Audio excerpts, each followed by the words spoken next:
And welcome everyone to Crypto Griff. This is a rage video. Alright, war on small businesses. Today we're going to talk about this because it's hitting close to home. We are being censored. Big tech companies all over social media have decided that they don't need to have competition when they can just eliminate us completely. I have seen this happen to myself and 6 other reports just today. We're going to read a few of these articles that came in, and you can do what you want with it. The war on small businesses and economics have come true. We are under attack. Big tech doesn't need us, doesn't want us. They believe that they can do completely without us and the economy will thrive just fine, which is wrong. Without small businesses, the economy will not thrive. It will crash. We will have absolute job losses. We will have financial hardships out the yin-yang. All right. Glenn Greenwald, a Pulitzer Prize-winning journalist and co-founder of The Intercept, said Friday that big media companies are silencing smaller competitors through agitated censorship by big tech companies. During a House Judiciary Committee hearing on protecting competition in the press, Greenwald and journalist Clay Travis answered questions from committee members, including Republican Utah Rep. Burgess Owens, who asked about ending cancel culture and protecting the freedom of speech. Well, we know Elon Musk is all about saying he protects freedom of speech, but yet he comes back and does some shady shit. Owens began by asking how Greenwald and Travis see the country getting control of cancel culture and having freedom of speech again, so that people can speak freely without the feeling of being attacked. Travis responded, first saying the people are scared and to share their opinions on social media and are terrified to say what they think because of their stifled environment. Stifled environment?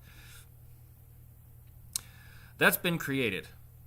He added that big tech has helped to create a this keeps dinging.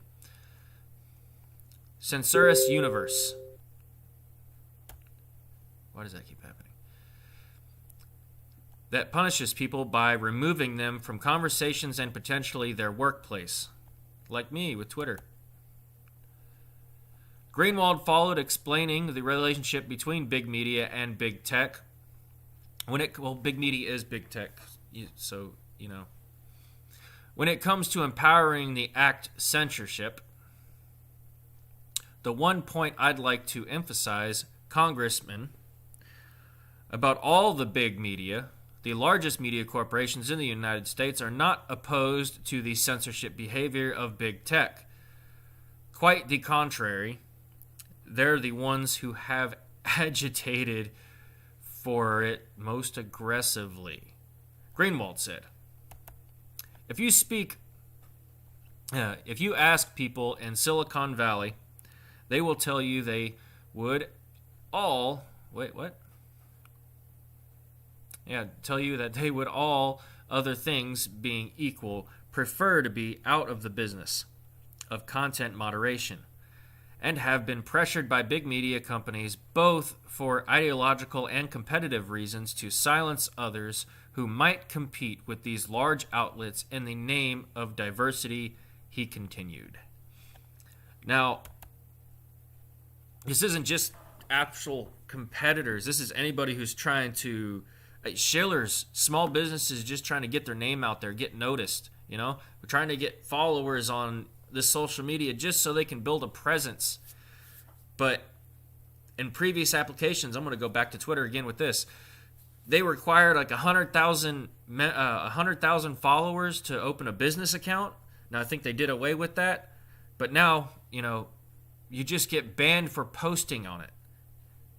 So yeah, it's pretty bad. I have an LLC, so I mean I have a physical business, and all the social media that I'm on, I've got almost a dozen, and nothing works. Can't be seen. I've been banned off of 3 of them for doing nothing. I haven't even posted on them. I registered as a small business and poof, gone. Greenwald concluded by urging the committee to consider concern for the viability of local media outlets and the focus on empowering them to sustain themselves, not the actors who are causing so many of the problems. Censorship from big tech companies has become a heavily covered topic since multiple platforms, including Twitter, banned former President Donald Trump and other following the riot of the U.S. Capitol. See, they're milking the shit out of that. Thousands of conservative Twitter users were purged from the platform for suddenly breaking the coordinated harmful activity policy.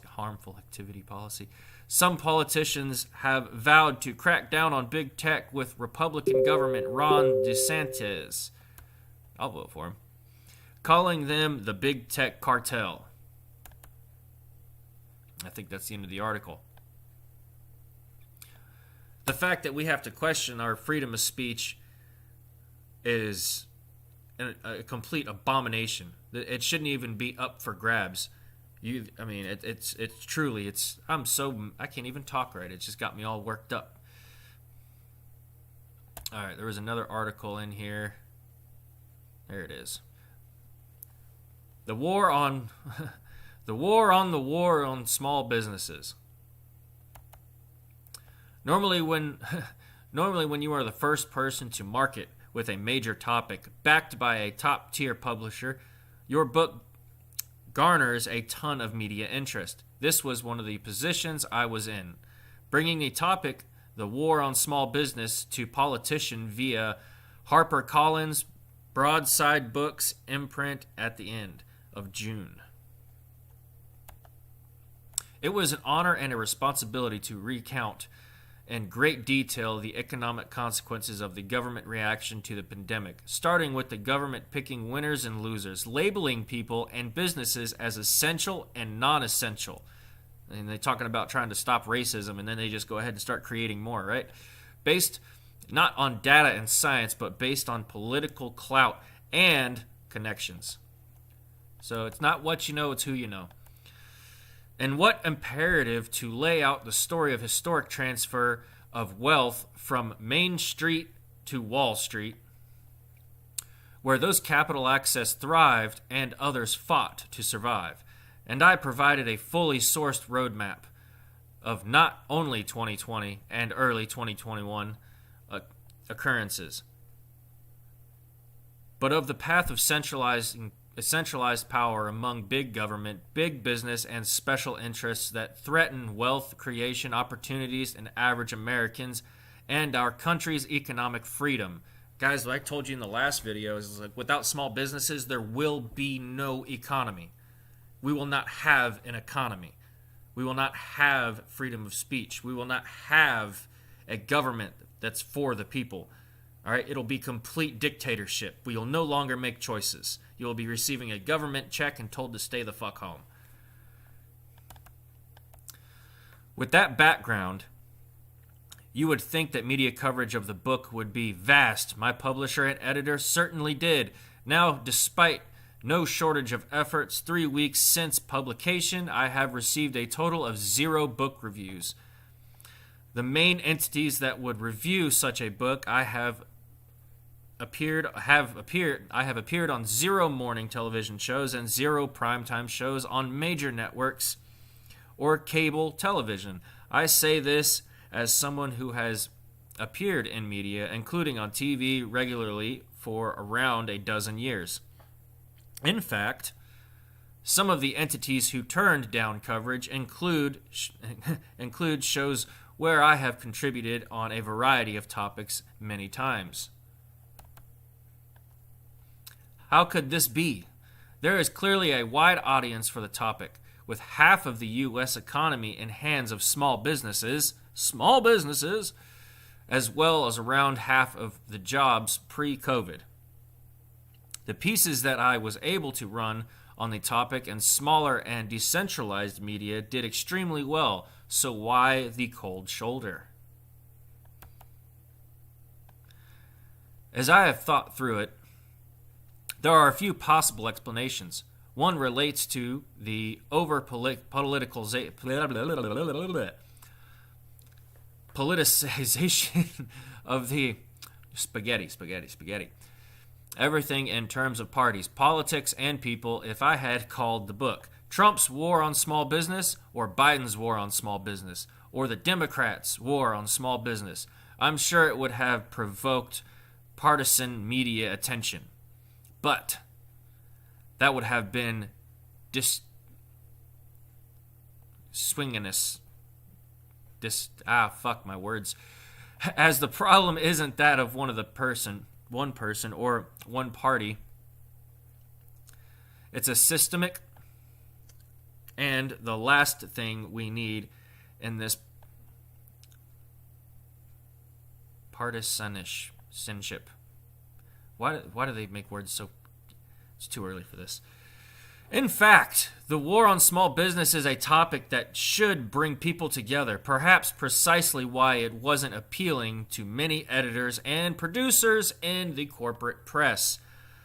While the book was none partisan enough to not appeal to clickbait, it was apparently too much of a hot-button issue for the corporate set. Having been a long-term corporate speaker, particularly in the business realm, I was approached to do an event for clients and potential clients on the topic for a financial services-related business. However, their outside PR consultant put the kibosh on that, saying they didn't want the company to appear to be picking a side. See, that's when a lot of these companies are pussies. All right, stand up for what's right or don't stand up at all. Well, I can't imagine the downside of picking the side of not murdering small businesses that are backbone of society. Apparently, that was too controversial and cost me substantial book sales, as well as the opportunity to tell this important story to the business leaders. There's a little bit more to read in here. You guys can come down and check this. This is important. This is your economy. This is your country. And this is not just our country. This is every country. They're all doing this. And by the way, it is so hard to find, like, if you search for Twitter, right? Just go on Twitter. All the bullshit that's going on there, Google won't even bring it up. Bing won't bring it up. No media will bring it up. You can't even search it. So say it like this. If you have a social media platform and there's not one single bad thing said about it, something is wrong. Okay? It doesn't matter what the best social media platform in the freaking world. There's going to be negative content about it. All right? You can't have positive without some negative. That's how you know something's definitely wrong. All right. Near perfect market intelligence. Why House reports say big tech monopolies are uniquely powerful. It's not really much to... Yeah, you get my point.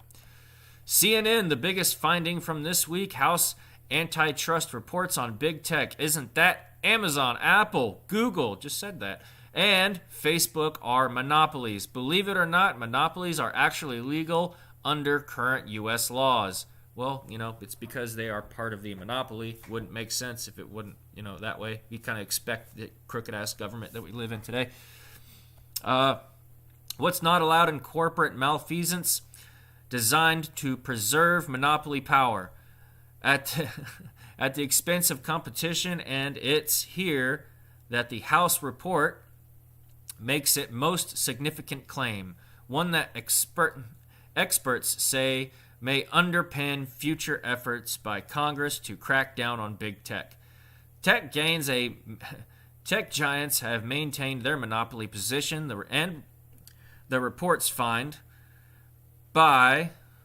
Oh, hold on one second.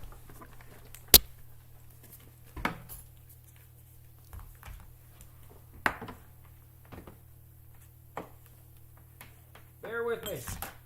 We had a technical glitch called a battery.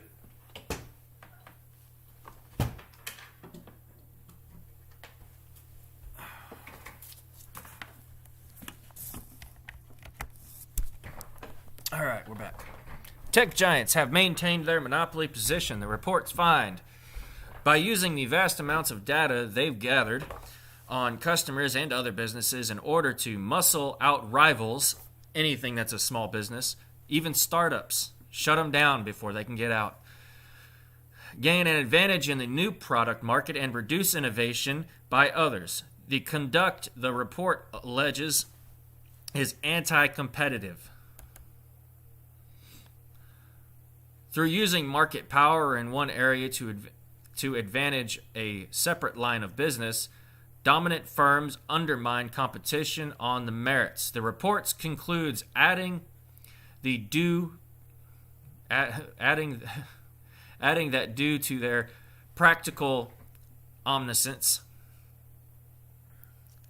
the companies are now threatening greater and greater portions of the digital economy. In other words, the report argues tech platforms have used data to perpetuate a cycle of dominance that argues, I need glasses, to them more and more. Experts say it's a bold and creative legal theory that could revolutionize how antitrust scholars think about competition in a digital world. But it pumps up against decades of judicial inertia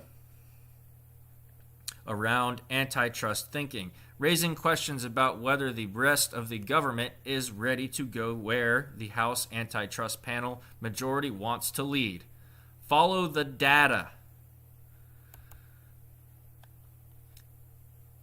I'm not going to read all of this, but I'll read a little bit. I'll read the example. For example, the report cites internal memos and representations of the allegedly show Facebook used user data from Anova, a Facebook-owned virtual private network app, to identify WhatsApp as a massively popular service and emerging threat. Facebook acquired WhatsApp in 2014 for $19 billion. It's all about media manipulation. All right, guys. Do remember I have everything for our small business in the description. I'm going to do coverage on some of this later on. Please be advised, yes, I deal in cryptocurrency. Most of my videos are about cryptocurrency. I'm also a supporter of small businesses, and I have a small business. And I believe in order to create a better economy, we must come together and support our small businesses. Mom and pops to the moon, baby. All right, guys, it's Crypto Griff, and I am out. I hope you guys liked the content today, and I hope you support your small businesses. Go out there and tell them they are awesome. All right. Adios.